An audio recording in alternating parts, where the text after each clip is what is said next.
ఆయన మీద దాడులు చేసి, ఆయన ఇంటికి సంబంధించినటువంటి మహిళలమైన మా మీద దాడి చేసి, ఆయన్ని అరెస్ట్ చేసి 36 అక్రమ కేసులు ఇవాళ ఆయన మీద బనాయించి పీటీ వారెంట్లు వేస్తూ ఆయన్ని ఇబ్బంది పెట్టే ప్రయత్నం చేస్తున్నప్పటికీ నా ఆత్మస్థైర్యం నేను కోల్పోలేదు, న్యాయం మీద నాకు నమ్మకం ఉంది అని చెప్పి పార్టీని ఉత్సాహపరిచే, పార్టీ శ్రేణులను అభిమానులను ఉత్సాహపరిచేటువంటి ప్రయత్నంలో భాగంగానే ఆ సైగలు చేశారు తప్పితే ఎదుటి వారి ఇంటి మీద దాడులు చేయమని సైగలు చేయలేదని కూడా ఇవాళ నేను గుర్తు చేస్తున్నాను. అసలు ఎందుకు తగ్గాలని కూడా నేను ప్రశ్నిస్తున్నాను. రెడ్ బుక్ రాజ్యాంగం ఇక్కడ జరుగుతుంది. ఒక ప్రజాస్వామ్యంలో నియంత పాలన జరుగుతుంది. ఇక్కడ డాక్టర్ అంబేద్కర్ గారు రాసినటువంటి రాజ్యాంగానికి విరుద్ధంగా మీరు రెడ్ బుక్ రాజ్యాంగం నడిపిస్తుంటే మిమ్మల్ని క్వశ్చన్ చేయకూడదా? మళ్ళీ ఒకసారి స్పష్టం చేస్తున్నాను, మీ అక్రమానికి మీ దౌర్జన్యానికి తగ్గేదే లేదు. అలాగే నాకు ఒక అనుమానం ఉందండి అనిత గారు, మీరు అసలు అన్నది అంబటి రాంబాబు గారినా లేకపోతే పరోక్షంగా లోకేష్ గారిని ఏమన్నా అన్నారా? ఎందుకంటే గతంలో ఆయన కూడా అలాంటి సైకిల్ చేయడం జరిగింది.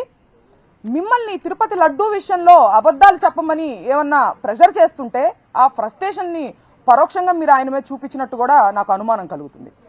అలాగే ఈ సందర్భంలో మీరు అమ్మ, గతంలో అమ్మ అనేటువంటి పదంలో కూడా ఎంత భూతర్థం తీసి మాట్లాడొచ్చు, ఎంత అశ్లీలంగా మాట్లాడొచ్చు అని చెప్పి మీరు ప్రపంచానికి తెలియజేశారు.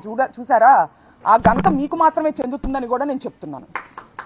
అట్లాగే ఇవాళ మీరు తలదించుకునేటువంటి విషయం నేను ఒకటి చెప్తానండి. హోంమంత్రిగా మీ పోలీసులు ఎవరైతే ఉన్నారో మా వైసీపీ కార్యకర్తల మీద దాడి చేస్తుంటే వాళ్ళు ప్రొటెక్ట్ చేయకపోగా మిమ్మల్ని ప్రొటెక్ట్ చేయడానికి మాకు ఆర్డర్స్ లేవు అని చెబుతూ దొడ్డిదారి నుంచి పారిపోండని అంబటి రాంబాబు గారికి వాళ్ళు సలహా ఇచ్చారండి.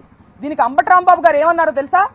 నా ప్రాణాలు ఇక్కడైనా వదులుతాను, చావనైనా చస్తాను, కానీ దొడ్డిదారి నుంచి పారిపోయే ప్రసక్తే లేదని ఆయన చెప్పడం జరిగింది. మరి మీ పోలీసుల పనితీరు ఎట్లా ఉందో ఒకసారి మీరు ఆలోచించుకోవాలి. అలాగే ఇదే సందర్భంలో మంత్రివర్యులు లోకేష్ గారు మాట్లాడుతూ సీఎం గారి తల్లిని అన్నారు అని చెప్పి ఆయన అనడం జరిగింది. సీఎం గారి తల్లి అయితే ఒకటి, ఇంకొకరి తల్లి అయితే ఒకటా అండి? తల్లులందరూ ఒకటే కదా.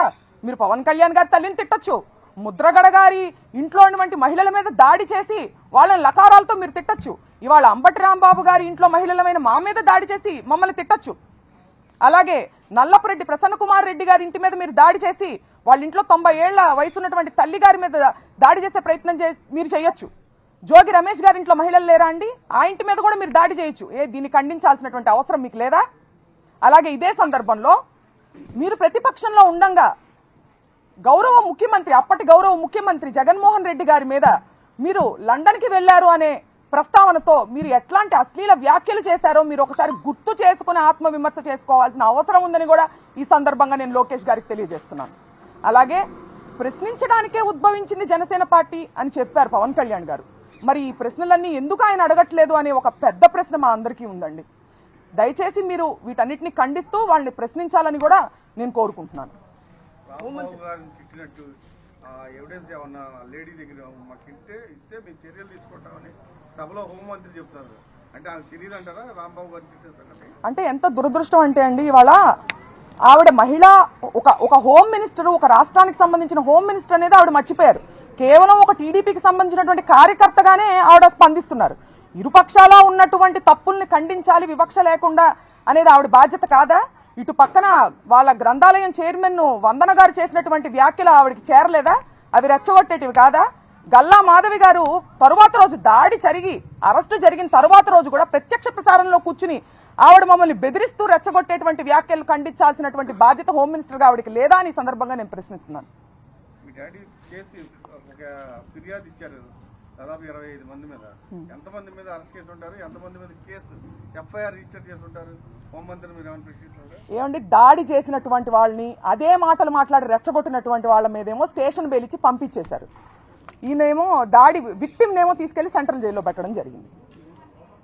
ఎటువంటి యాక్షన్ తీసుకున్నారో మీరు చూడొచ్చు కదా, అక్కడ తెలుస్తుంది కదా.